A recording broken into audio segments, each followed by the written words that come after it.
Welcome to Lily High on Life. Today's guest is Rebbetzin Sara. Rebbetzin Sara, welcome to Lily High on Life. Thank you. Thank you so much for having me. And I say that with a smile because you are the most non-Jewish looking Jewish woman. And then I found out that you're a Rebbetzin as well. So have you had much of that all of your life? You're hilarious. Thanks for the compliment. I sort of had that in my life. It was funny because my dad's from Russia. My mom's background is Polish and Russian. And they're both Jewish. One was a Holocaust survivor and the other one, communism. So I did get married. When I got married to my husband, a lot of people thought he was my dad's son and I was the shiksa. So that was always funny. But but it's, it's been good.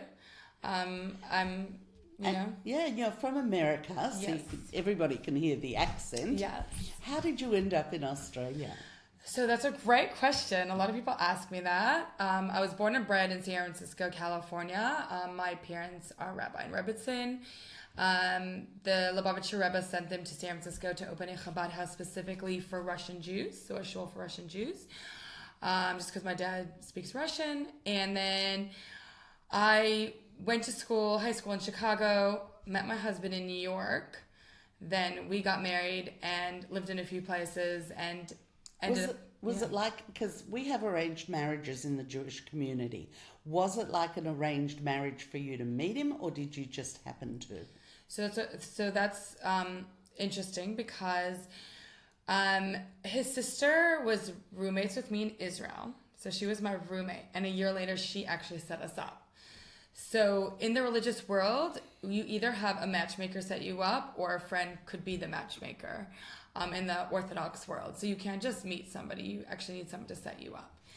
Yeah. And were you looking to get married because you were 19? Yeah, so I actually was. So I finished my gap year in Israel and I went to New York and I was actually teaching in a preschool there. So once you finish with your gap year and you start either teaching or getting a job, or some people start university, that's when you actually are on the market, it's called. It's called the shidduch market, okay?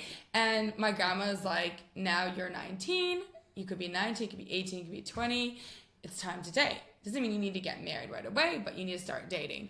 So I was definitely ready to go out at that time.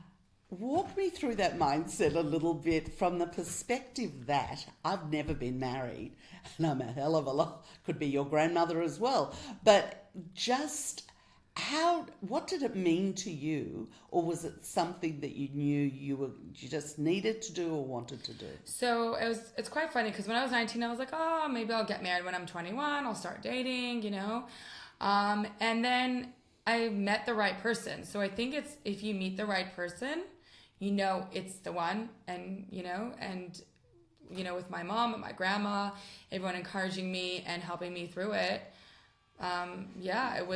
It wasn't even like a second thought. Like you meet the right person, you get married. I love it. And also a lot of 19-year-olds are immature. I left home when I was 13. I went to Chicago for 4 years. I lived in a dorm. So I was in a school away from home. So I actually grew up.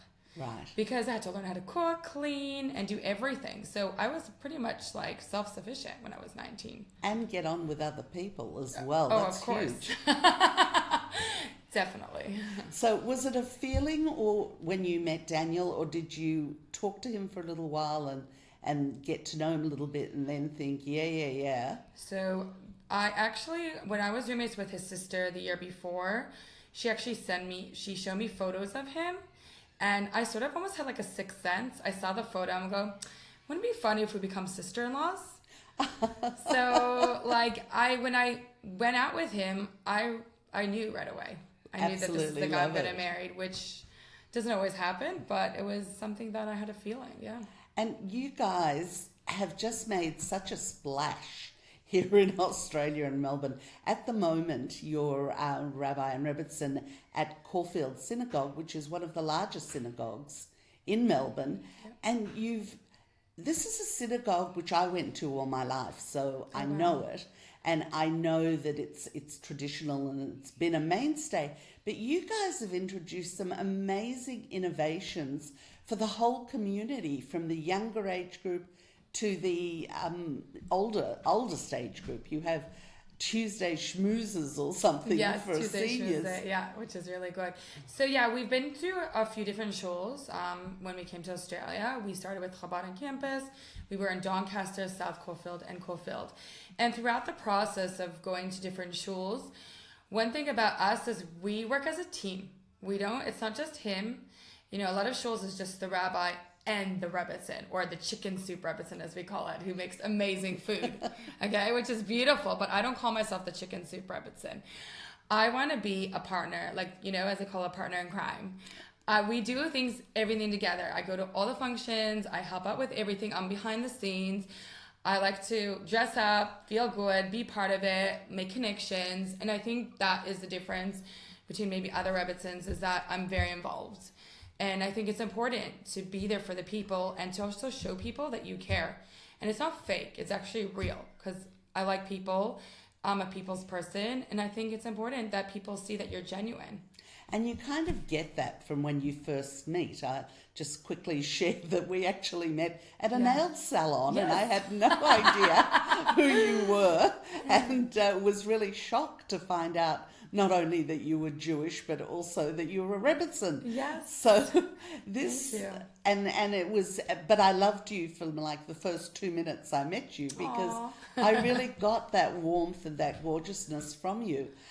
So it is a very different role that you play with your husband, because traditionally the wife of a rabbi would do Shabbat dinners and would host and everything, but you obviously came into this knowing that you were going to be this kind of partnership. So the first Jewish community here in Melbourne, what did you learn from that first experience?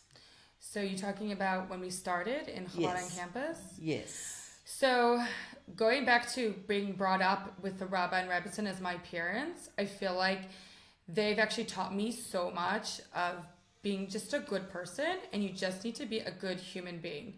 And I think because of that, I was able to come to whatever job and position we had and bring that there. So with Chabad on campus, when we first came out, we did it for 2 years. It was a bit hard because the mentality in Australia is very different to American mentality. Americans are very in your face and very loud, and Australians are a little bit more reserved and a little bit more cautious. So I slowly tried to understand the mentality, and I realized, and so we've learned a bit of tactics of how to actually talk to people, and I realized people want to see that you're genuine. And I'd go out with coffees and meet people one-on-one, and they realize, oh, she's actually genuine. She's not just there to make me Jewish or religious. She's actually cares about me. And I think that's what I've learned, is just caring for another human being and showing them that you're just like them. That I think made us successful in that aspect, because. And how did it, so just tell me a little bit about how that felt when you knew there was something different, wasn't sure what, and needed to actually come up with a strategy that you've just explained. How did you feel knowing that you had to find that strategy? So it was definitely very hard, a bit confronting. I was 24, so I was quite young. I was pretty much the same age, almost the same ages as a lot of the university students who were, let's say, doing their masters. So yeah, it was hard, but once I've learned what to do and just to be nice, it flowed. And you just came to it naturally. It wasn't like, did you have conversations with your husband to say, what's wrong with these people? Yeah, 100%. I shouldn't say that, but definitely 100%. It was like, who are these people? What's going on? Why are they so cold and rude? And then I realized it's not they're cold and rude. They have a different mentality, a different way of doing things. Because, as I said, I'm American. My husband's actually South African. And we were brought up very differently. So it was a bit hard, but once we realized, okay, we're young, just like they are, and understanding they're human just like we are, and they got feelings, and try to really understand that they're not like just going to be friendly right away, but they will be friendly eventually. And so I think once we sort of understood what they were looking for or what they needed, like we were able to be very successful and, you know. And feel more confident as well, because you 100%. Are very confident, but you also have your dips and sways with, hang on. Of course. Don't worry, I'm not perfect. No one's perfect, but definitely it's about saying, not giving up and being like, you know, we could do it. Let's figure it out what to do, make a plan of action. And that's the way I do things. I go, okay, we got a problem. Let's think of a plan. And I love that, because a lot of people, no matter what it is, whether it's a job or a relationship with somebody else, everybody has these insecurities and think that it's them and not the other person. It's the other person. No, but it really is all about getting to know yourself a little bit better as well. Yeah. And you actually lived in South Africa for a year or so as well. Yes. Is there a difference between a South African mentality and an Australian and an American? Yeah, so it's very interesting because we lived there for about a year and a half. I had my little son. He was about 3 months, when we moved to South Africa, and then I got pregnant with my daughter, which is my second child. So it was sort of coming in with a baby, and yeah, the mentality, the South African mentality and Australian mentality is very different. A lot of people think that it's very similar, but it's extremely different because the South African mentality is more like they all came, Lithuanian Jews, before World War II, around World War I time, whereas the Australian Jews, a lot of them are Polish-Hungarian who came after the Holocaust. Some came before, but mainly most of them are after. So it's a different mind frame, you know, and mindset. And they're more like, I guess, similar to Californian, a bit more laid back, but also very friendly when you meet them. Where the Australians, I feel like, a little bit less friendly when you meet them, a little bit more cold, a little bit more reserved, a little bit more European sort of style. So I see a very difference, but the difference is that with Australian Jews is once you get to know them, you know that they're your friends. Well, and actually, I lived in America for 26 years, mainly California, but I actually found that with LA and New York. New Yorkers were a lot more standoffish, just as warm, just as friendly, just as gorgeous when you got to know them. But that the initial relationship's just different because why? So let's just say we're going back to California, New Yorkers. That's just sort of that different mentality. You got California, which is West Coast. It's beautiful, sunny, gorgeous beaches. Everyone's more chilled. It's like everything there is slower. When you go to New York, it's like you are in the Big Apple. You cannot stop. You go, go, go, go. It's almost like Israel. You're just going and you keep going and you fight and you work hard. And it's that mentality of like always moving, always going. So people don't have time to be nice and friendly. They tell you to your face. So it's also it snows there. The weather's not the best, you know? So I always say when the weather's not the best, people are not as friendly. It's almost like London. It's always foggy and cold, so people are a little bit more colder over there. Yeah. So we always made fun of New Yorkers. Like you're in the snow, it's freezing, or it's hot, it's humid. So people, you know, they go with the weather. That kind of makes a lot of sense as well. It's like Melbourne also. You got beautiful weather. Hopefully sometimes, but it's all in one day. Exactly, but we got beautiful beaches and people more chilled. So I think that's sort of, you know, that similar. Really nice, yeah, absolutely. So we started just briefly mention some of the innovations that you've introduced, like for seniors every Tuesday morning they come and you have a program for them. Yeah. I'm not quite there yet, but I did come to a program because you had one of my favourite comedians, Robert Wheel, who was on.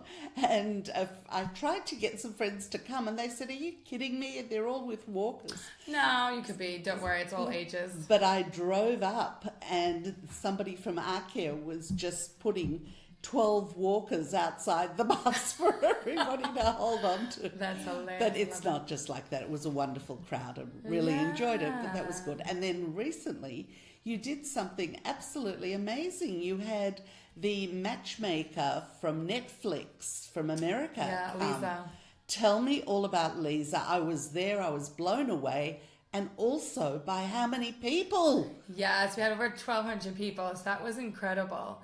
She's just an incredible person. It was funny because, like, sometimes you see people on Netflix and they go, "Oh, she's so vivacious, she's beautiful, she got it," and then you meet them in person and they're actually not nice.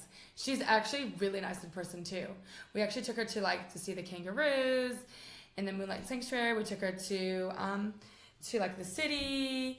And we had our Shabbat dinner, and she's actually a really nice, genuine person and cares. And you just cold called her, you or Daniel? My husband actually messaged her on Instagram, and the funny part is her agent was friends with him in yeshiva.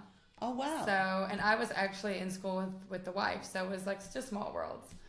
And we got her to come out here. So what's come out of all of that? Because lots has. Yeah, so since then, we've actually started a group called YACS, which is Young Adults Kofield Shul, Young Adults Kofield Community. And basically, what came out of this was that we've started a young adult division of the shul. They used to have something, Inker 579 or what it was called, but it was some kind of young adults group, but it sort of fiddled and phased away. But from there we've already had 3 or 4 functions with the young adults between 20s and 30s, and hopefully we'll have 40s, and it's been really successful. The last function we were sold out, and people called us and said, "Do we have tickets?" We're like, "I'm so sorry." And it was really good, and I actually love the matchmaking part, so I'm trying to do a bit of matchmaking myself. Fantastic. I think that's really so needed today more than ever, when everybody's on their devices and not interacting as much. And after COVID, it's 100%. It's definitely needed, and definitely, we want to prevent from intermarriage, and we want, people to meet people. And I think especially with what's happening now, I think people are becoming more excited to be within the Jewish community and meet people and get out there. Yeah, I've been so impressed with how the community is coming out and standing in solidarity with Israel after these horrendous 7th of October massacres. And I just actually watched somebody on YouTube, guy with tats and everything all over his body, saying his mother had been a Holocaust survivor. He was never into anything Jewish, but he's going, "Thank you, Hamas. What you've done is, for me and a whole lot of other people, you've reawakened my Jewishness." Wow. And seen how important it is. So what you're offering in terms of bringing an opportunity for people to come and meet other Jews who may be in the same situation is just so invaluable. Thank you. And I definitely do see that there were people that I have never seen before, and they said the same thing. They said, because of the situation, we actually want to be with the Jewish community. We want to be part of it. We are very excited to be part of this, beautiful. Yeah. And it's the other interesting thing that makes what you're doing so important as well is that for somebody who's lived here most of my life, I was 4 years old when I came out of Russia, and I've noticed all those years, I noticed a hesitancy. Jews didn't want to come out and identify as Jews because they were too afraid. They'd just come out of Europe and they didn't want to identify separately, and they didn't want to put their kids in danger if you came out, even to support Israel. That's changed. It's definitely changed, and I think the reason why is, there's something called social media. And it's interesting because social media could be good and it could be bad. And you've seen so many people coming out of social media actually sticking up for the Jewish community, and people who aren't even Jewish sticking up for the Jewish community and realizing, this is the truth. And it's incredible to see that because of social media, it gives people the chance to actually get up there and say what they feel without feeling ashamed, which is good and bad. But we saw so much good that's come out of it, and all these young people getting up there and saying, "I don't care what they say, we are doing and we are fighting for who we are."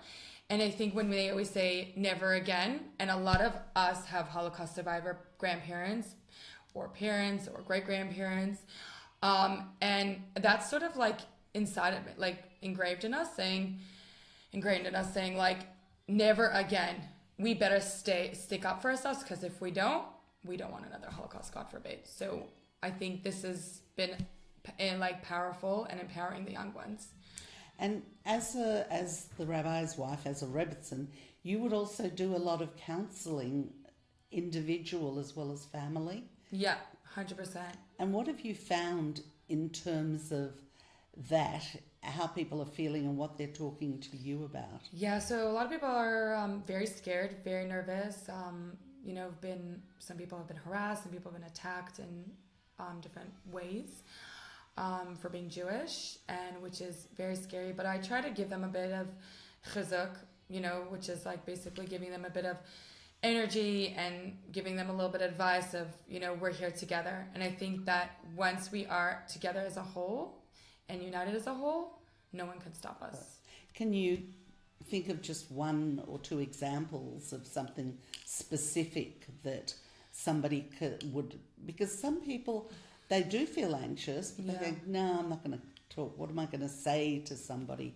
Are there a couple of specific things that people came to you with, without, of course, mentioning? Yeah, well, one person came to me and, unfortunately, she's a teacher in a school, just a regular, normal school, and someone said to her, you're a baby killer, and she was mortified.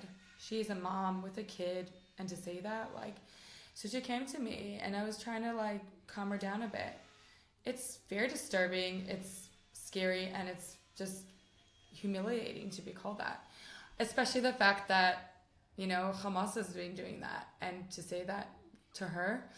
So yeah, I was just trying to give her a little bit of comfort. You can't really help, but you could try as much as you can to just, give her just some, positivity. Did she have the knowledge or to even be able to answer that, or was I think she has shock? a knowledge. I think she was shocked. Yeah. I think a lot of people, Yes. even if something happens, they're a bit more shocked than actually to respond. And then some people respond, but they think of it later. Right. So I think people are very shocked that this is happening in Melbourne, Australia. Yes. And another friend had a sticker stuck on his car that said, "A Jew is driving this car," and basically vandalized his car. So he was also very shocked. And it's scary. And unfortunately, it's not an easy thing to be dealing with. So we just have to, as I said, be strong together. And that's... Yeah. And all of this is put in the hands of the police and the Anti-Defamation League. Yeah. And it's all being followed up. Yes, exactly. Yeah. And also, you've had some amazing things, I understand, from people outside the Jewish community in terms of support as well. Yeah. Can you talk about a couple of things that... Yeah, so what was really good is we actually had a Friday night dinner with some MPs and politicians that actually came to my house for Friday night dinner. And it was actually very positive because we had an Asian guy who was so supportive of the Jewish community in Israel, and he was just saying, this is not war, this is hate. He's like, I was in the army, I was a policeman, and you can't say that we're in war. He said, this is hate crimes. So it was really interesting to hear and good to hear from someone who, is not Jewish, but is supportive. And that to me was really impactful. And, another MP saying that we're there for you guys, we're going to support you, let us know if we can help with anything. And that's really heartwarming. And then just regular people also dropping off flowers and even calling up and saying, can I help you? What was really interesting is the other Friday I went with my kids to give out candles, to light candles for Shabbat, for bringing the hostages back, for what's happening in Israel. And a few people came up to me and they said, oh my gosh, can we do something? And they weren't even Jewish. And they said, no, we're not Jewish, but we'd like to light a candle for peace in the world. And that was my little son, who was 8 years old, came up to them. And it was just so warming to see that there's good people out there, people who want to support. It doesn't matter you're Jewish, not Jewish, doesn't matter who you are. We're just a human being. And that to me is just was everything. So when you when you are alone with your husband and you can actually download a little bit yourself, what are some of your concerns, or what are some of the things that go through your head that he helps you, and also the other way around? I'm sure you help him just decompress because you're giving support to others. What do you both need in support for yourself, just talking through I think things? just sharing what happened during the day or what happened, a situation, and just sort of talking to someone, which, like, as I said, I talk to my husband or he talks to me. It just helps let it out. And I think that's really important also with mental health. It's important to just let things out. And also I have a therapist too. And I think it's important to actually have a therapist, especially going through different things in life. And I download things to my therapist and tell her things, and she helps me work out what's the best way to cope. So I definitely think that's also really important. That is really, really important. And also to know that if you're going to get a therapist, there are different therapists.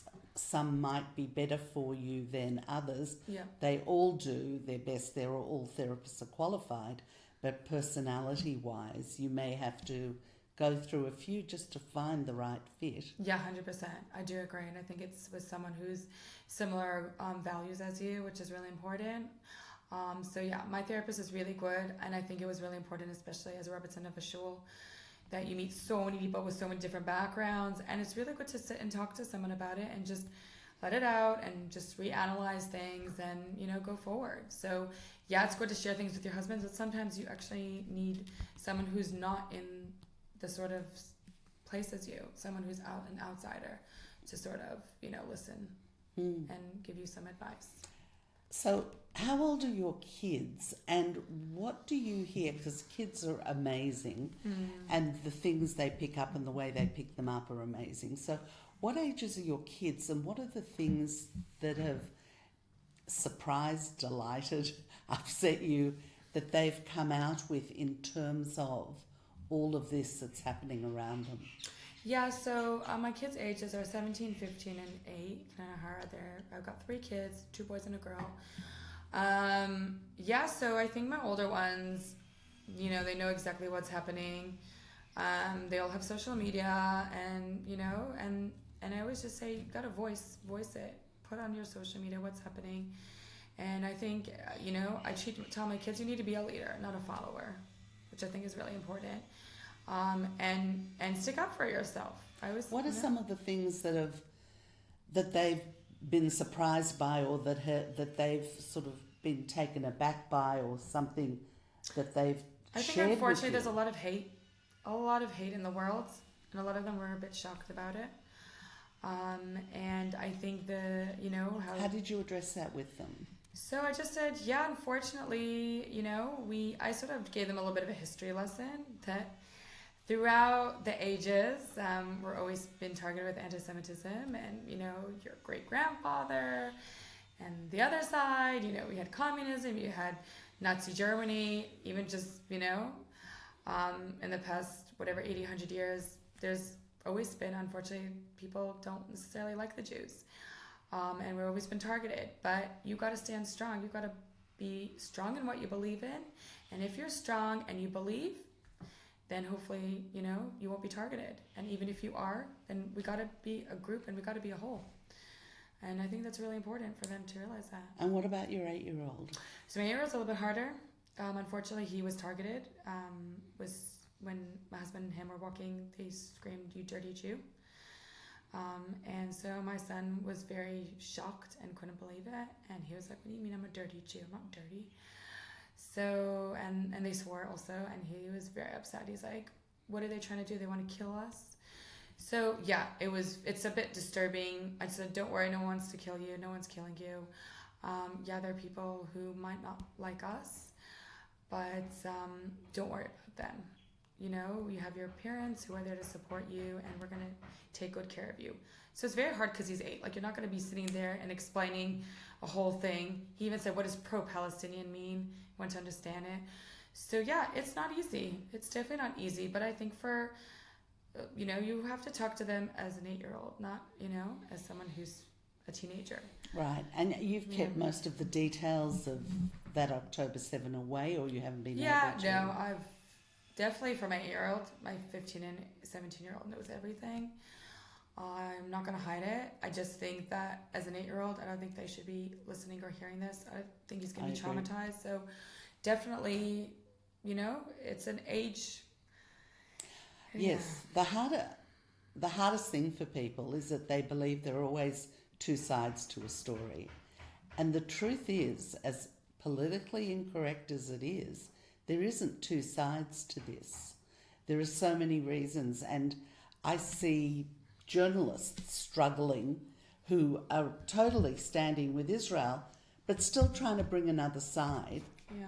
And the other side is really just propaganda. It's not another side. Yeah, 100%. The fact that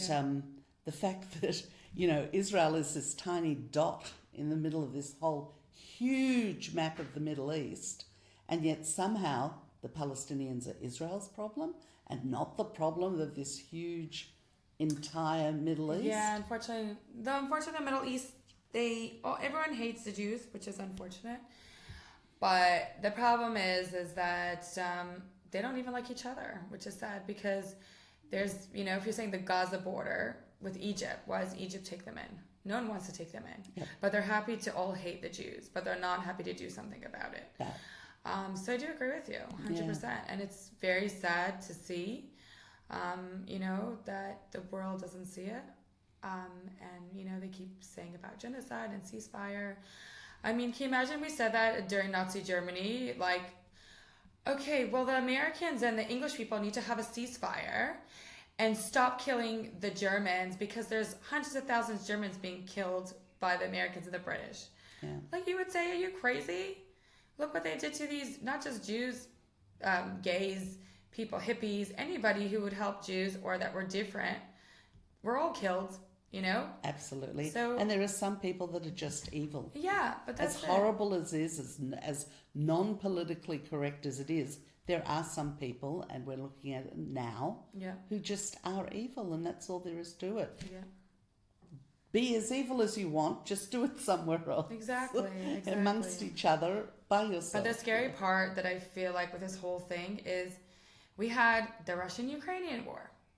Did you see people going and demonstrating and saying we're going to kill and gas the Ukrainians or gas the Russians? No one said that. Look how many wars there are, how many people are killing people in different countries.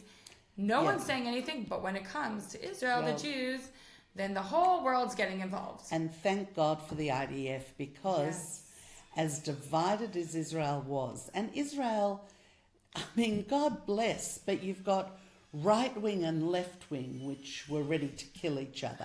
100%. You've got orthodox and completely not orthodox, Yeah. and they're all ready to kill each other. But this has totally united.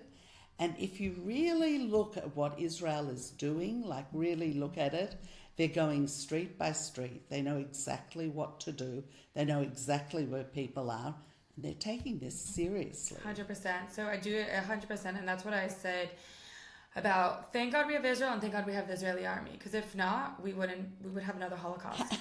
So we are very lucky, and we are so grateful for the Israeli army who stopped. It could have gone worse. So thank God. And they are the best army in the world. Best. They're caring. They actually look what they're doing before they fire things. I mean, no other army would have done that. So, people should see the truth. If you think of armies, and especially there was some documentary on the Russians, they're big, tough guys. They're all, army people. These are little Jewish boys that were doctors and lawyers and people that worked in supermarkets. And they're just little Jewish boys who have 100%. become soldiers. Yeah. And that is just the greatest miracle of all. It is. And I think the best part of this all that I see is that how people from all around the world have come to Israel, that they're called miluim, right? So they're basically the reserves coming and actually joining the army. And people who are, as you said, doctors, lawyers, people with just regular jobs are actually coming to Israel to help fight for Israel. And that is incredible. And the rallies that are going around the world, we won't call them rallies. They're just the Jewish and Israelis and people coming together to bring peace and unite. And it's a love, and we are dancing and we are singing and we're eating. We're not screaming and chanting to kill people. We are about love. And that's the biggest right? difference. And that's the biggest difference. Yeah. And I also saw a bunch of cowboys Yes. who were not Jewish come to Israel. How So was that? it's to absolutely go and pick fruit awesome. and veggies from, Extended family. Yeah. So just pulling back to Yeah. you and your life a little bit. Yeah. But it was important to at least discuss this now. Yeah. But you've got, there are 9 of you children in the family. 10 of you children in the family. How do you keep up? How do you keep in touch? Can you keep in touch with 10 people? Yeah, so I have an older brother. I'm the oldest girl. And they call me the bossy boots of the family. I guess because I was the second mom and someone had to help my mom out. But yeah, we have a WhatsApp chat, a family WhatsApp chat. So we're constantly sending photos and videos and being in touch, and once in a while we do a family video chat, which is really good. Are they all over the world? Mainly in America. I have one sister here in Melbourne, Australia, which is really good. And then the rest is in New York, San Francisco, and Texas. Are there some you like more than others? Am I allowed to say that?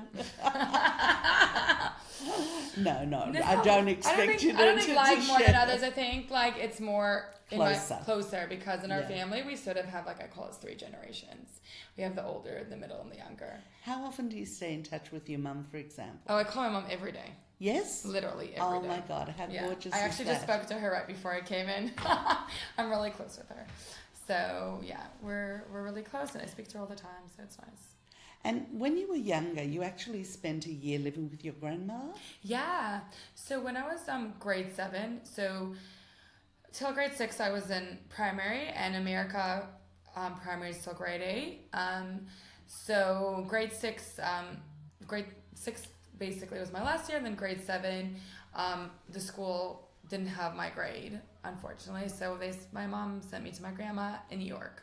Was it just you with Just your 2 me. group? Just wow, after coming out of it was the best experience ever. Number 1, I had my room to myself. I didn't have to share a bathroom with 50 million siblings. And I just got really close with my grandma. And that was really special. And I think I would never be able to get that back. She taught me how to cook. We took me out to restaurants. She taught me how to cut out coupons to save on things. She, taught me, she would go shopping with me, taught me how to put makeup on. And it was just we had such a good relationship. It was incredible. Mum's mum, dad's mum? Mom's mom.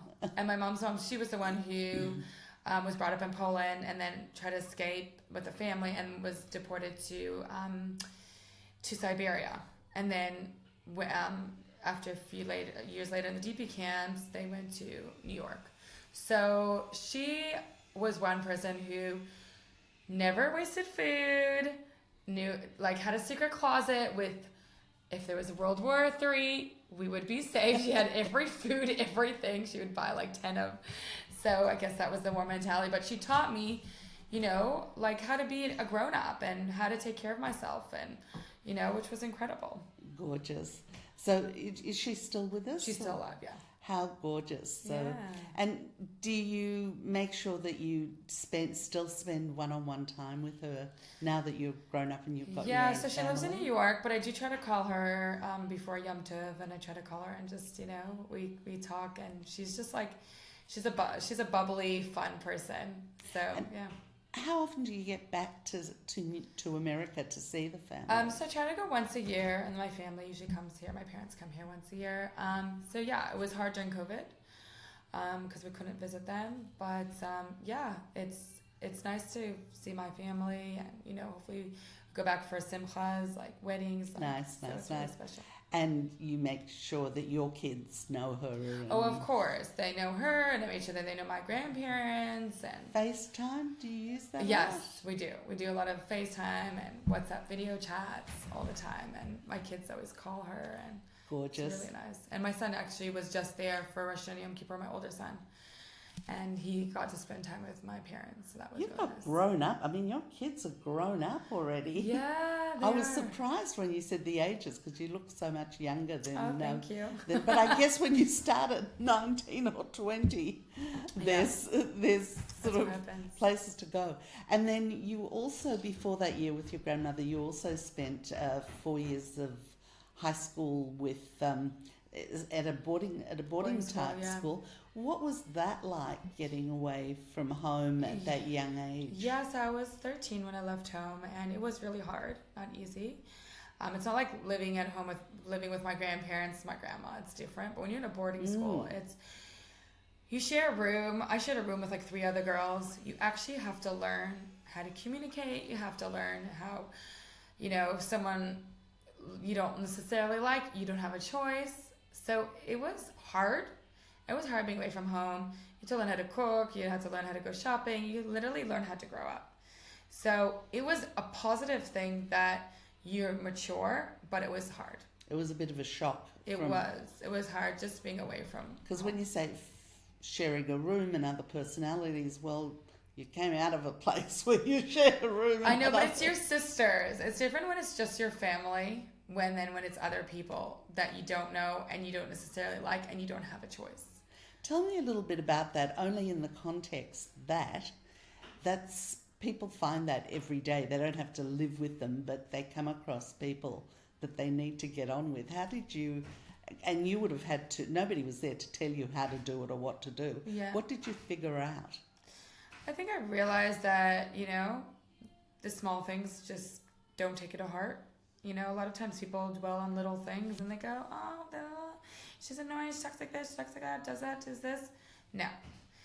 If it's annoying you, just block it out of your head, and just move on. And I just think you also learn that we're all human and we all like similar things, or some things you might like and she doesn't like, but we all learn to get along because you just have to look at the positives. Yes. Okay? There's so much negative out there. If you focus on negative, you cannot survive. You have to focus on positive. So sometimes people could annoy you, but think of something positive you like about them. And then when you think of a positive thing about like them, then you focus on that and it doesn't get you annoyed.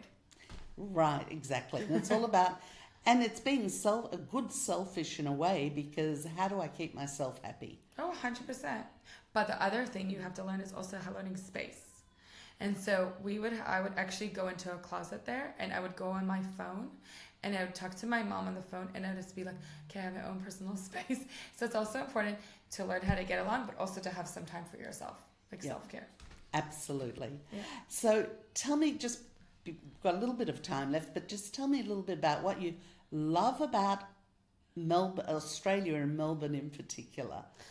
Okay, so I love Australia. It's beautiful. It's a very pretty place. It's also it's a bit more safe than America.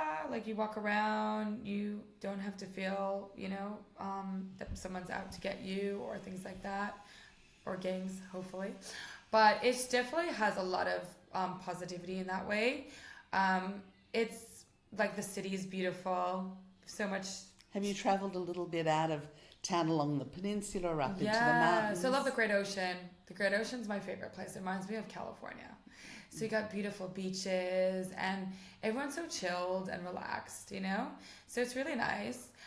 Beautiful cafes, and it's when I feel like when a place is beautiful and exciting and it just inspires you. Yeah. Absolutely. Yeah. Now I have to ask you, do you make time for just you and your husband to get away sometimes, either for a weekend or weekends are difficult, but just for a couple of days, or even like a weekly or monthly dinner or something? Yeah, so we try to go out by ourselves. Sometimes we used to do date nights, but the problem with us doing date nights is you go to the restaurant and you know everybody. Because we keep kosher, there's only kosher restaurants, and so it was hilarious. One time we went to the Kimberley Gardens, and I knew everybody on every table. There was like 20 tables, and I'm like, I like it, but it's not quality time with me and him. We have to say hi to everyone. So I'm like, that's it. I'm like, we're not going to restaurants anymore. We have to just go walks or whatever it is. So I do love seeing people. Don't get me wrong. It's just not a date night. So we started doing every few months to go also, like, we go away to Mornington for one night, or we'll go to the city for a night, and just without the kids. So, we have a break. But yeah, definitely think it's very important to make time together, even just a nice walk for an hour, and catch up and just be yourself. And, yeah. It sounds like you intend to stay in Australia for a while. Yeah.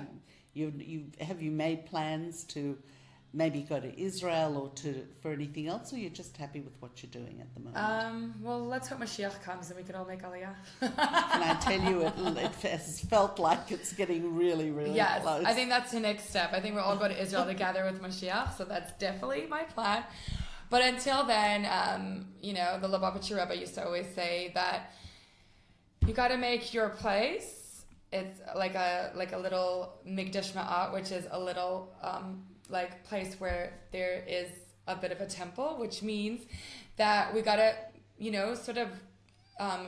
teach people and tell them, more about Judaism, and teach people how to love yourself. And please God, by doing that and teaching people more about Judaism and how beautiful it is, we'll get everyone together to go to Israel.